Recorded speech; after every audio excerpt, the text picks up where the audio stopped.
ایمان پر فاطمہ یا الہی، ایمان پر فاطمہ یا الہی، ایمان پر فاطمہ یا الہی۔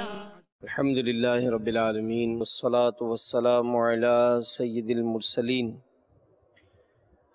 اما بعد فاعوذ باللہ من الشیطان الرجیم، بسم اللہ الرحمن الرحیم۔ الصلاة والسلام علیک یا رسول اللہ وعلی آلک وصحابک یا حبیب اللہ۔ الصلاة والسلام علیک یا نبی اللہ وعلی آلک وصحابک یا نور اللہ۔ فرمان مصطفیٰ صلی اللہ تعالی علیہ وآلہ وسلم، نیت المؤمن خیر من عملہ، مسلمان کی نیت اس کے عمل سے بہتر ہے۔ اللہ کی رضا کے لیے اور ثواب بڑھانے کے لیے اچھی اچھی نیتیں کر لیں کہ رضا الہی کے لیے، حصول ثواب کے لیے، علم دین حاصل کرنے کے لیے بیان میں شریک رہوں گا۔ مدنی چینل کے ناظرین بھی حسب حال اچھی اچھی نیتیں کر لیں کہ اول تا آخر بیان میں شریک رہیں گے، جو باتیں سنیں گے اسے یاد رکھوں گا، عمل کروں گا، دوسروں تک پہنچانے کی کوشش کروں گا۔ ہمارے پیارے نبی مکی مدنی صلی اللہ تعالی علیہ وآلہ وسلم کا فرمان عبرت نشان ہے، جس کے پاس میرا ذکر ہوا اور اس نے مجھ پر درود پاک نہ پڑھا، تحقیق وہ بدبخت ہو گیا۔ صلو علی الحبیب صلی اللہ تعالی علی محمد وعلی آلہ وصحبہ وبارک وسلم، صلاۃ و سلام علیک یا سیدی یا سیدی یا رسول اللہ۔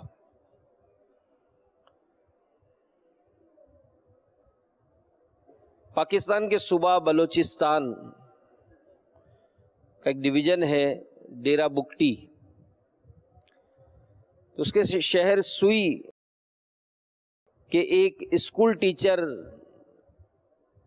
نے اپنا کچھ اس طرح بیان دیا کہ میں تمبولا، یہ ایک قسم کا کھیل ہے جس میں پیسوں کا جوا ہوتا ہے، تو کہتے ہیں کہ میں تمبولا کی دکان چلاتا تھا۔ 2004 میں پاکستان کے صوبہ باب الاسلام سندھ سطح پر صحرائے مدینہ باب المدینہ کراچی میں دعوت اسلامی کا 3 دن سنتوں بھرا اجتماع ہوا۔ کہتے ہیں کہ اجتماع میں خوش قسمتی سے مجھے شرکت کی سعادت مل گئی۔ آخر میں جب دعا ہوئی تو مجھ پر رقت طاری ہو گئی۔ میں نے سابقہ تمام گناہوں سے توبہ کرنے کے ساتھ ساتھ نماز با جماعت پابندی کے ساتھ ادا کرنا شروع کر دی۔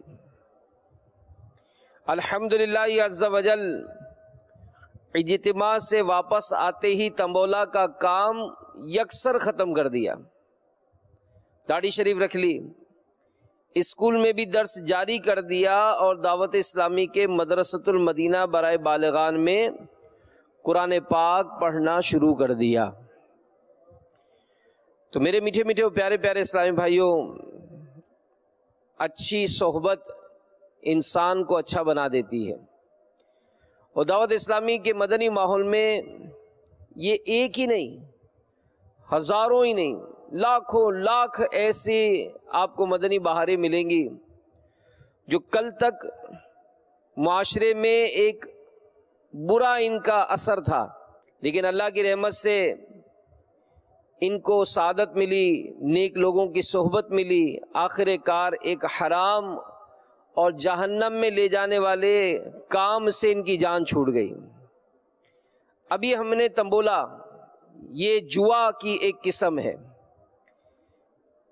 اور جوا جو ہے اس میں ایک دوسرے کا مال یہ ناحق کھایا جاتا ہے جو شرعاً حرام ہے، اور جوا کھیلنا، جوا کا اڈا چلانا، جوئے کے آلات بیچنا، خریدنا، سب اسلام میں حرام اور جہنم میں لے جانے والے کام ہیں۔ آج بدقسمتی سے مسلمانوں میں جوا یہ کافی عام ہے، یعنی اگر یہ کہا جائے کہ آج کل بدقسمتی سے بچے جوا کھیلتے ہیں، اس کا انشاءاللہ میں کچھ باتیں عرض کرنے کی کوشش کروں گا، کیونکہ جوا کی ایسی بھی صورتیں ہیں کہ لوگ لا علمی کی وجہ سے ان میں مبتلا ہوتے ہیں۔ تو جوا کے بارے میں انشاءاللہ آج کے اس بیان میں ہم کچھ معلومات حاصل کریں گے۔ پارہ 2 سورہ بقرہ کی آیت نمبر 219 میں اللہ رب العباد عز و جل ارشاد فرماتا ہے، يَسْأَلُونَكَ عَنِ الْخَمْرِ وَالْمَيْسِرِ قُلْ فِيهِمَا إِثْمٌ كَبِيرٌ وَمَنَافِعُ لِلنَّاسِ وَإِثْمُهُمَا أَكْبَرُ مِن نَّفْعِهِمَا۔ ترجمہ کنز الایمان، تم سے شراب اور جوئے کا حکم پوچھتے ہیں، تم فرما دو کہ ان دونوں میں بڑا گناہ ہے، اور لوگوں کے کچھ دنیاوی نفع بھی، اور ان کا گناہ ان کے نفع سے بڑا ہے۔ حضرت صدر الافاضل سیدنا مولانا محمد نعیم الدین مراد آبادی رحمۃ اللہ تعالی علیہ خزانہ العرفان شریف میں اس آیت کریمہ کے تحت لکھتے ہیں کہ جوئے میں کبھی مفت کا مال ہاتھ آتا ہے، اور گناہوں اور مفسدوں یعنی خرابیوں کا کیا شمار۔ اب مفتی صاحب اس کی مذمت بیان کر رہے ہیں کہ اس جوا کی لعنت کی وجہ سے نقصان کیا ہوتا ہے۔ مفتی صاحب فرماتے ہیں کہ عقل کا زوال، غیرت و حمیت کا زوال، عبادات سے محرومی، لوگوں سے عداوتیں یعنی دشمنیاں، سب کی نظر میں خوار یعنی ذلیل ہونا، دولت و مال کی اطاعت یعنی بربادی۔ اور پارہ 7 سورۃ المائدہ کی آیت نمبر 90 تا 91 میں اللہ الرحمن عز و جل کا فرمانے عبرت نشان ہے، یا ایہا الذین آمنوا انما الخمر والمیسر والانصاب والازلام رجس من عمل الشیطان فاجتنبوه لعلکم تفلحون۔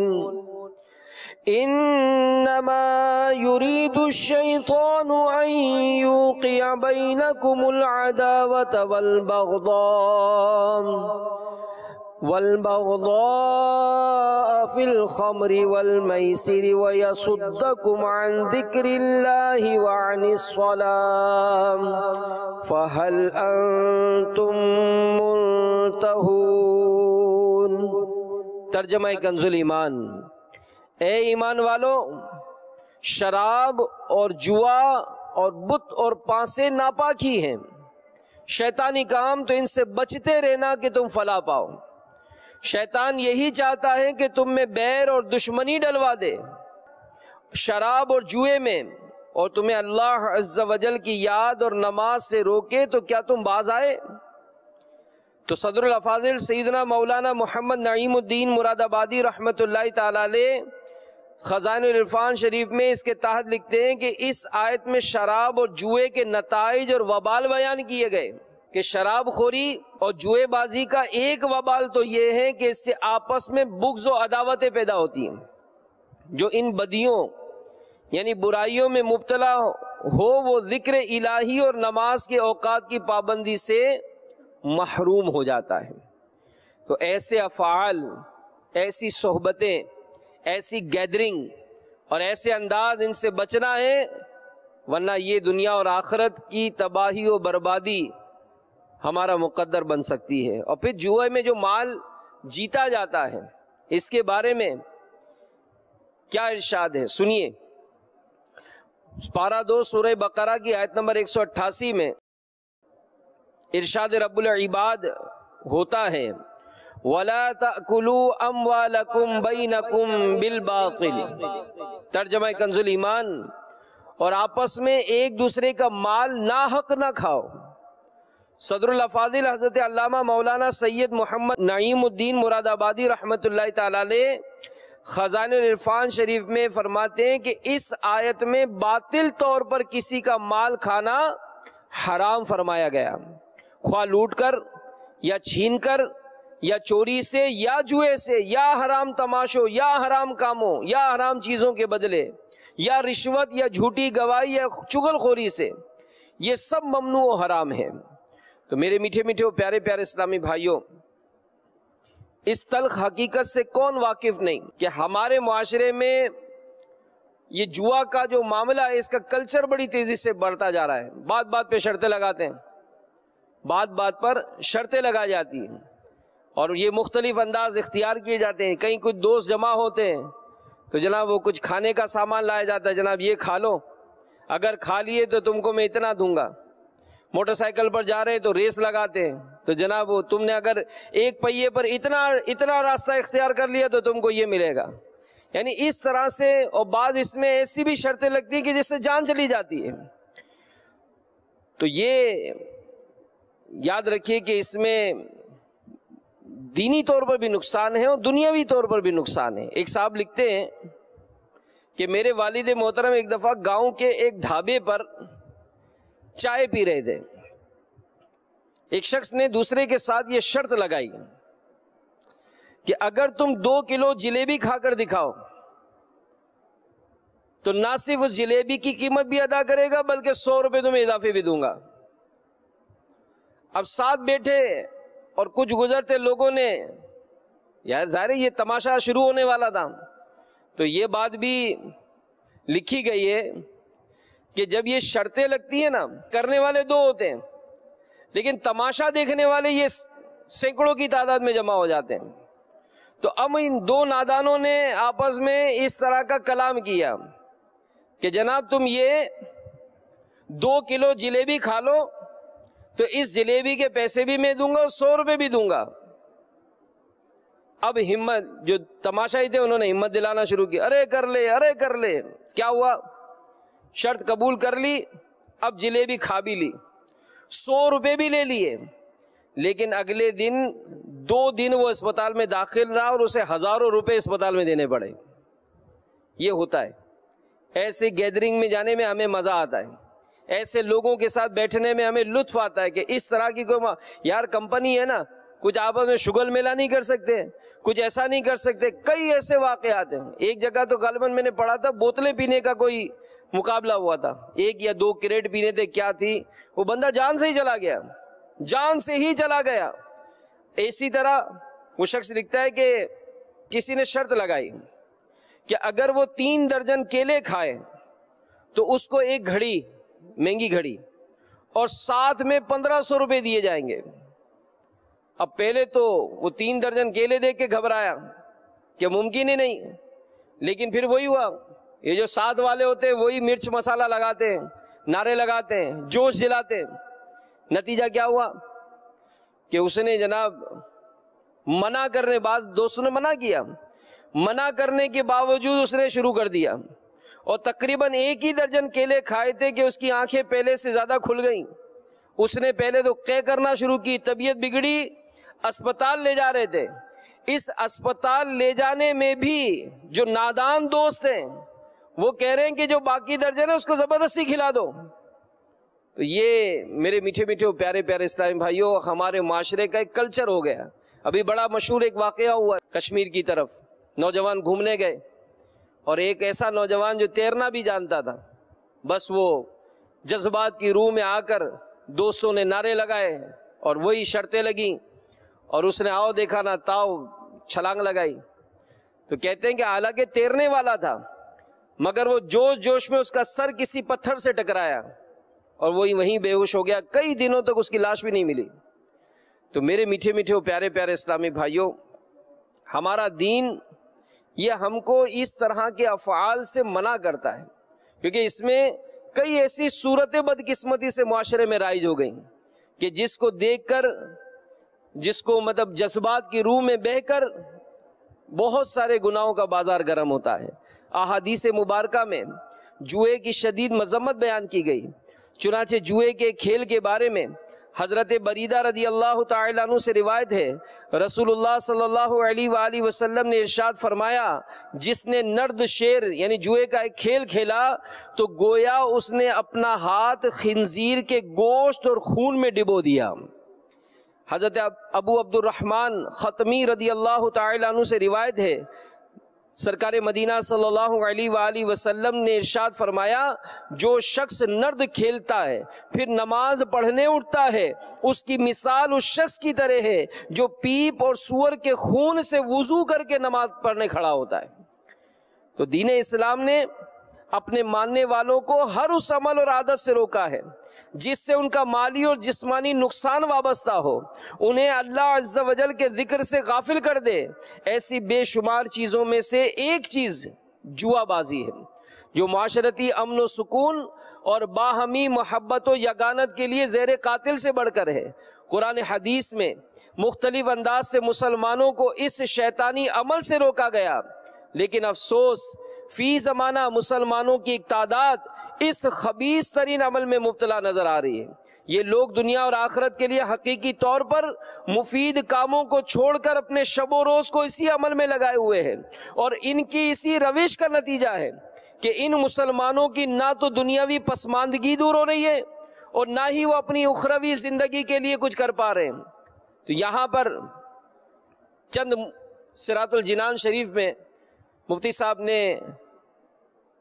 دنیاوی نقصان ذکر کیے ہیں تاکہ عبرت حاصل ہو اور مسلمان جوئے سے باز آ جائیں۔ فرماتے ہیں کہ جوئے کی وجہ سے جوئے بازوں میں بغض، عداوت اور دشمنی پیدا ہو جاتی ہے، اور بسا اوقات قتل و غارت گری تک نوبت پہنچتی ہے۔ جی ہاں، اور یہ آگے چند ایک مثالیں میں غیبت کی تباہ کاریوں سے پیش کروں گا کہ بدقسمتی سے گھروں میں کھیلا جاتا ہے، بھائی بہن آپس میں کھیل رہے ہوتے ہیں، اگر نیچے بچے کھیل رہے ہیں، انہوں نے جب اپنے بڑوں کو گھر میں دیکھا تو اب جناب وہ کھیلتے کھیلتے آپس میں جوا کھیلنا شروع کر دیتے ہیں، شرطیں لگائی جا رہی ہیں، اور اس طرح سے نہ جانے کتنے گناہوں کا بازار جو گرم ہو رہا ہے۔ پھر جب ظاہر ایک جیتتا ہے اور ایک ہارتا ہے، تو جو ہارے گا وہ واہ کر کے تو دے گا ہی نہیں، آہ کر کے ہی دے گا۔ تو اس طرح آپس میں بغض، عداوت اور دشمنی پیدا ہوتی ہے۔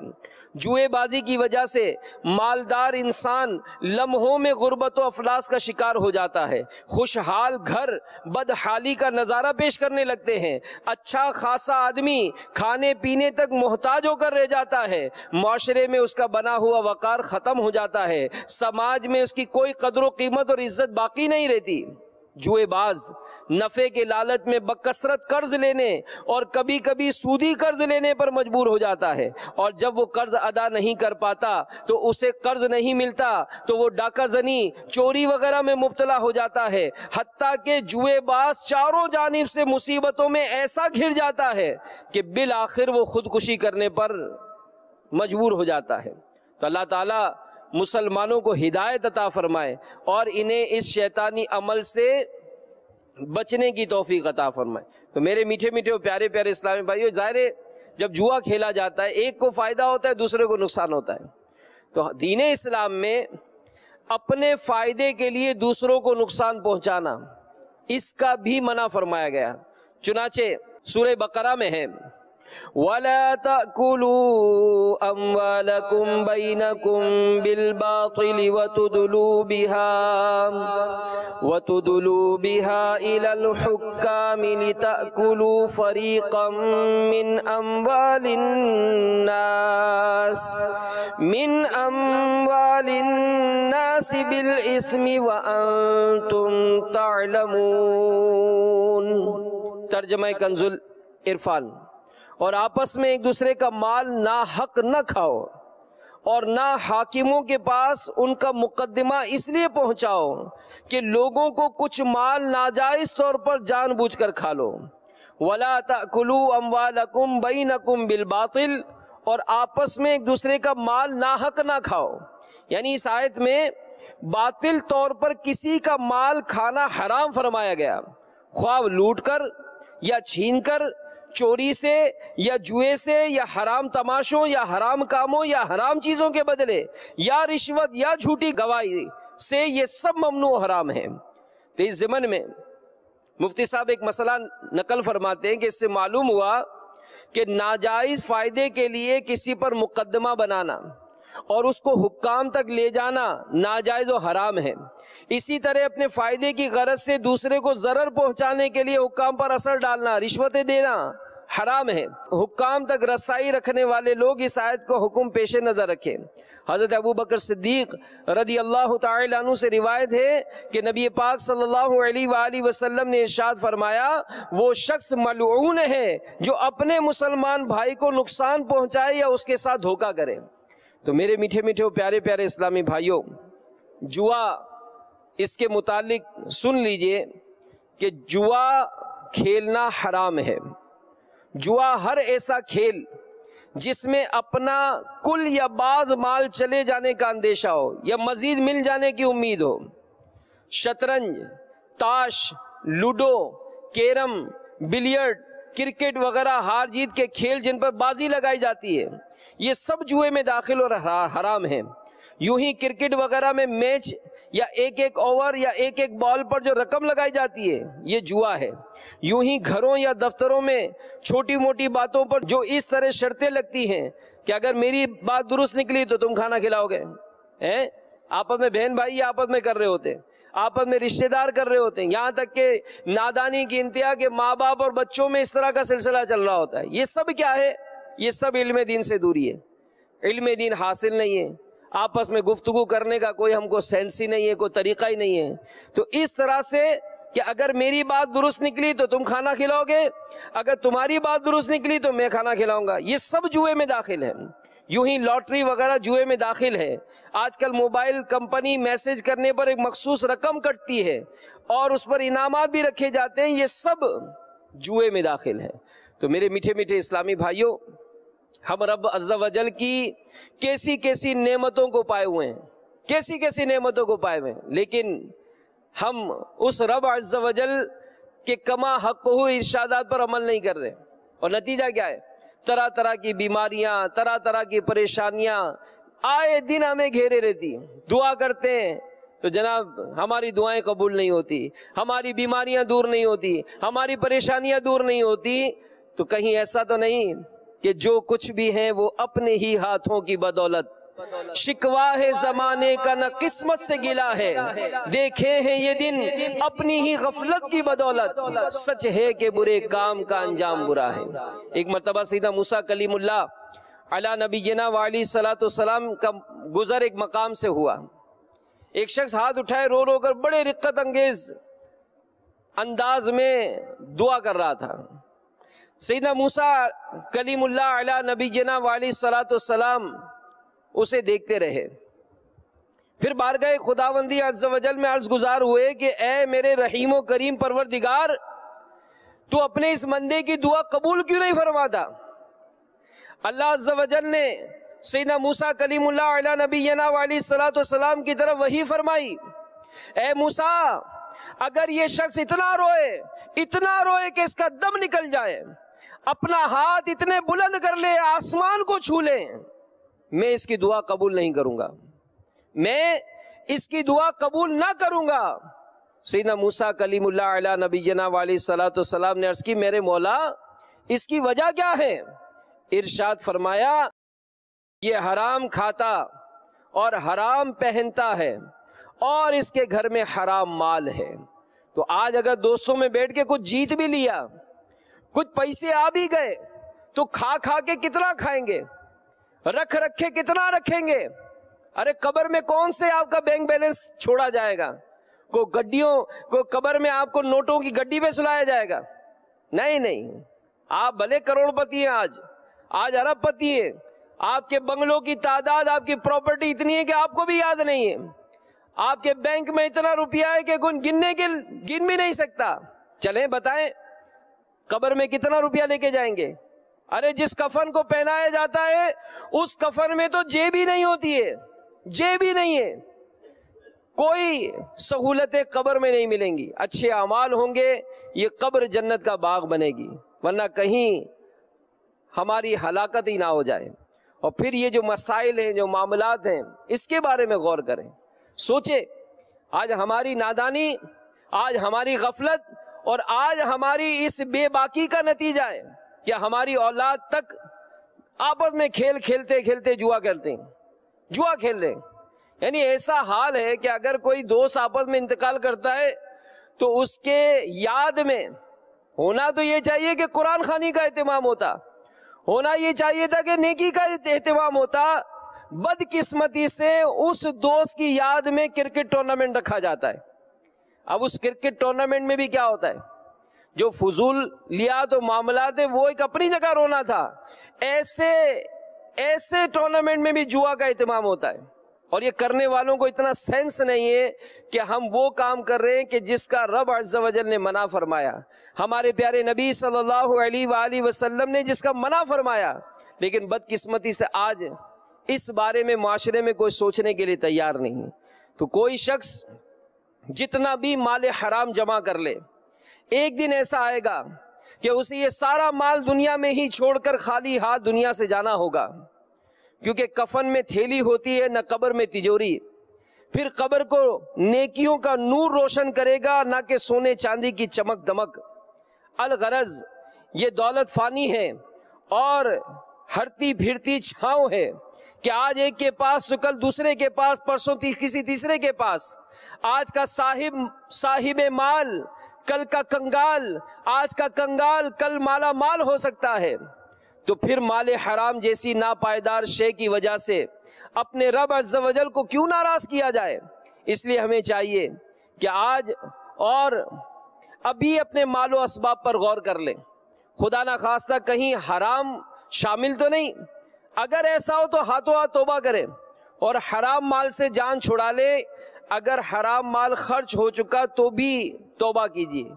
اب ایک طریقہ ارشاد فرمایا جا رہا ہے کہ حرام مال سے نجات کا طریقہ کیا ہے۔ اگر مثال حرام مال کمایا ہے، کہیں سے حرام مال مل گیا، اب اس سے نجات کی کیا صورت ہوگی؟ امیر علیہ سنت کا ایک رسالہ ہے پراسرار بھکاری، اور یہ جیسے اکثر آپ کو اعلان کیا جاتا ہے کہ اللہ تعالیٰ نے اگر آپ کو صاحب حیثیت کیا ہے، ورنہ کچھ نہ کچھ یہ جو مکتبۃ المدینہ کی جو چھوٹے چھوٹے رسالے ہیں اس کو تقسیم کرنے کی عادت بنائیں۔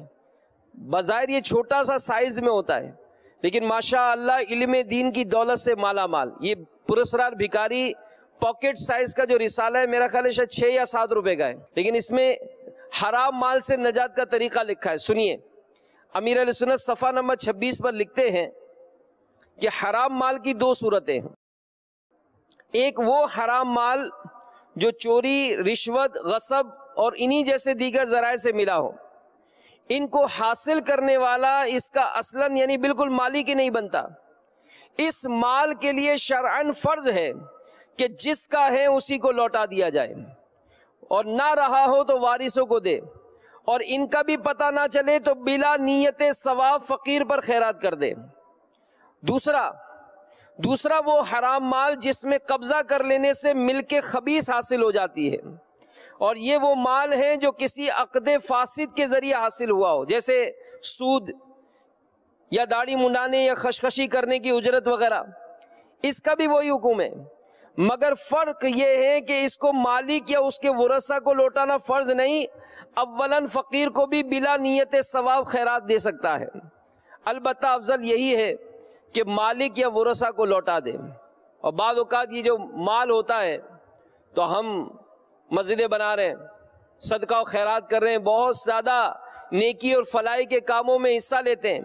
میرے آقا اعلیٰ حضرت امام اہل سنت مولانا شاہ امام احمد رضا خان علیہ رحمت الرحمن کے فرمان عالی شان کا خلاصہ ہے، جس نے مال حرام کو اپنا ذاتی مال تصور کر کے برضائے و رغبت و ثواب کی نیت سے خیرات کیا، اس کو ہرگز ثواب نہیں ملے گا، بلکہ اس کی بعض صورتوں کو فقہاء کرام نے کفر قرار دیا ہے، اور اگر اس حرام مال کو حرام ہی سمجھا، اس پر نادم ہوا، توبہ بھی کی، مگر شریعت کے حکم کے مطابق اس کے مالکان یا ورثاء تک پہنچانا ممکن نہ رہا، اور چونکہ ایسی صورت میں اب اس کو خیرات کر دینے کا شرعاً حکم ہے، لہذا اسی حکم شرعی کی بجا آوری کی نیت سے اس نے اس مال حرام کو خیرات کر دیا، تو اگرچہ اس مال کی خیرات کا ثواب نہ ملے گا، مگر خیرات کر دینے کے حکم شرعی پر عمل کرنے کے ثواب کا حقدار ہوگا، بلکہ اس کا یہ فعل اس کی توبہ کی تکمیل کا باعث ہے۔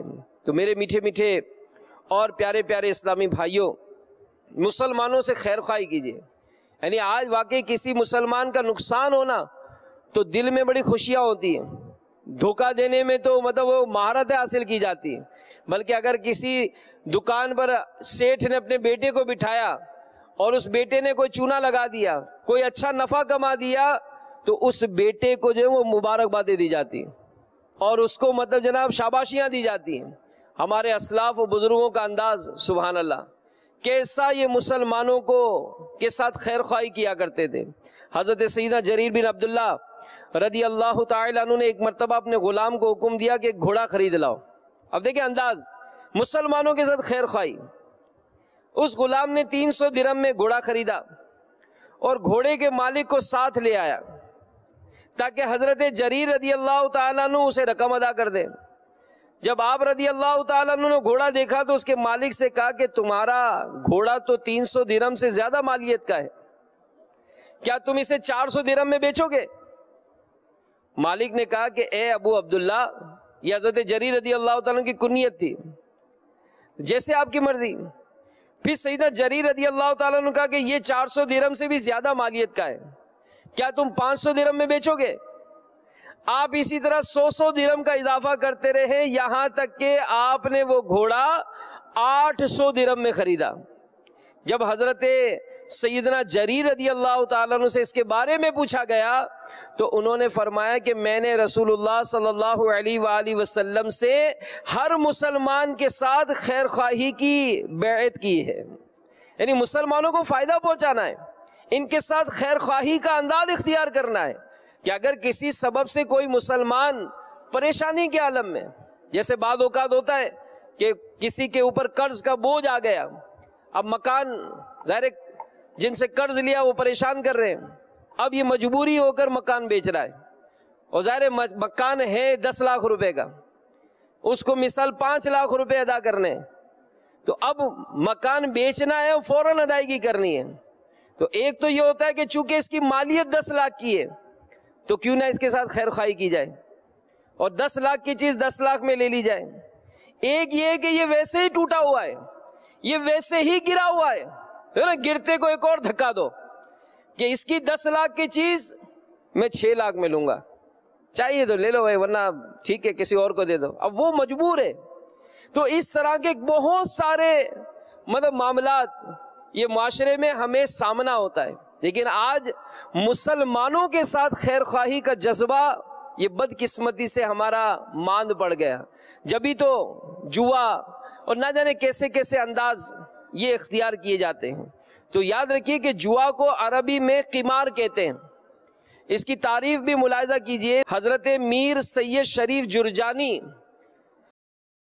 رحمت اللہ تعالی علیہ لکھتے ہیں کہ ہر وہ کھیل جس میں یہ شرط ہو کہ ناکام ہونے والے کی کوئی چیز غالب یعنی کامیاب ہونے والے کو دی جائے گی، یہ قمار یعنی جوا ہے۔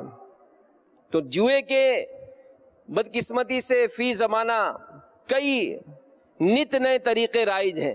امیر اہل سنت اپنی کتاب غیبت کی تباہ کاریاں کے صفحہ نمبر 188 پر لکھتے ہیں کہ ایک اس کی قسم ہے لاٹری، اس طریقہ کار میں لاکھوں کروڑوں روپے کے انعامات کا لالچ دے کر لاکھوں ٹکٹ معمولی رقم کے بدلے فروخت کیے جاتے ہیں، پھر قرآن دادی کے ذریعے کامیاب ہونے والوں میں چند لاکھ یا چند کروڑ تقسیم کیے جاتے ہیں، جبکہ بقیہ افراد کی رقم ڈوب جاتی ہے۔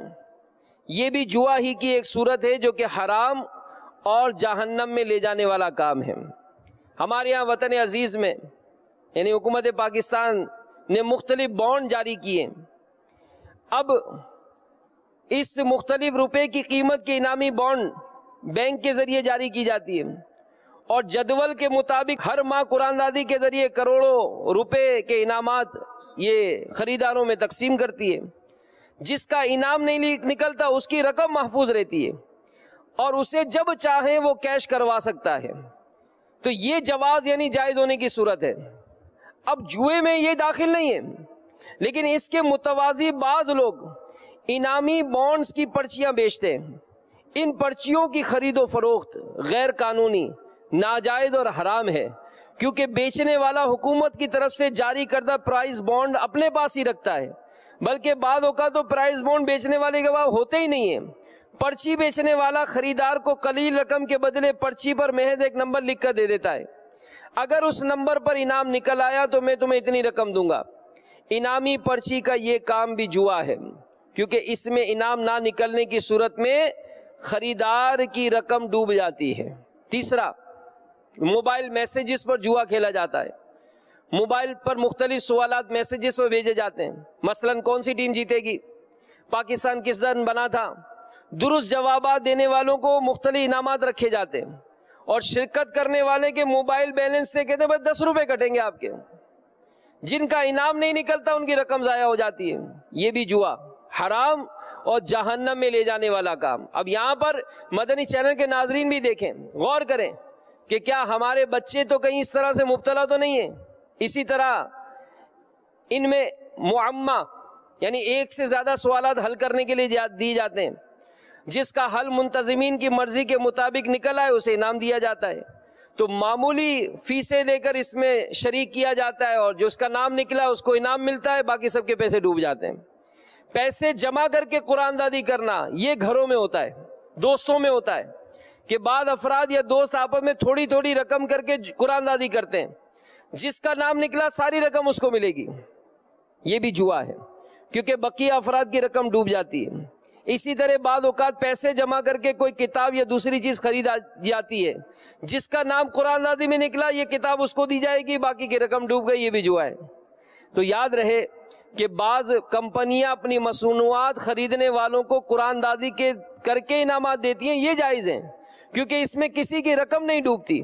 اسی طرح مختلف کھیلوں کے لیے شرطیں لگاتے ہیں، مثلا گھڑ دوڑ، کرکٹ، کیرم، بلیئرڈ، تاش، شطرنج وغیرہ 2 طرفہ شرطیں لگا کر کھیلے جاتے ہیں کہ ہارنے والا جیتنے والوں کو اتنی رقم یا فلاں چیز دے گا. یہ بھی جوا اور ناجائز ہے. تو بہرحال میرے میٹھے میٹھے اور پیارے پیارے اسلام بھائی، اسی طرح بعض نادان گھروں میں مختلف کھیلوں مثلا تاش یا لوڈو پر 2 طرفہ شرطیں لگا کر کھیلتے ہیں. کھانا کھلانے کی ہوتی ہے، بھائی تم ہارو گے تو سب کو کھانا آپ یہ ٹیم کھلائے گی، یہ جیتے یہ ہارے گی تو یہ کھلائے گی. اس طرح کا معاملہ گھر گھر میں کیا جاتا ہے. ان سے گھر میں بچوں کو بچانا چاہیے. تو میرے میٹھے میٹھے اور پیارے پیارے اسلامی بھائیوں، مدنی چینل کے ناظرین، ہم مسلمان ہیں. دین اسلام نے جو ہمیں احکامات ارشاد فرمائے ہمیں اس پر عمل کرنا ہے. اور دیکھیں تو صحیح کہ رب عز و جل نے کیسی کیسی نعمتیں، کیسی کیسی برکتیں ہمیں عطا فرمائیں، اور ہم ہیں کہ اسی رب کی نافرمانیاں کرتے ہیں. ایک بادشاہ کا غلام گھوڑے پر سوار غرور کے عالم میں چلا جا رہا تھا.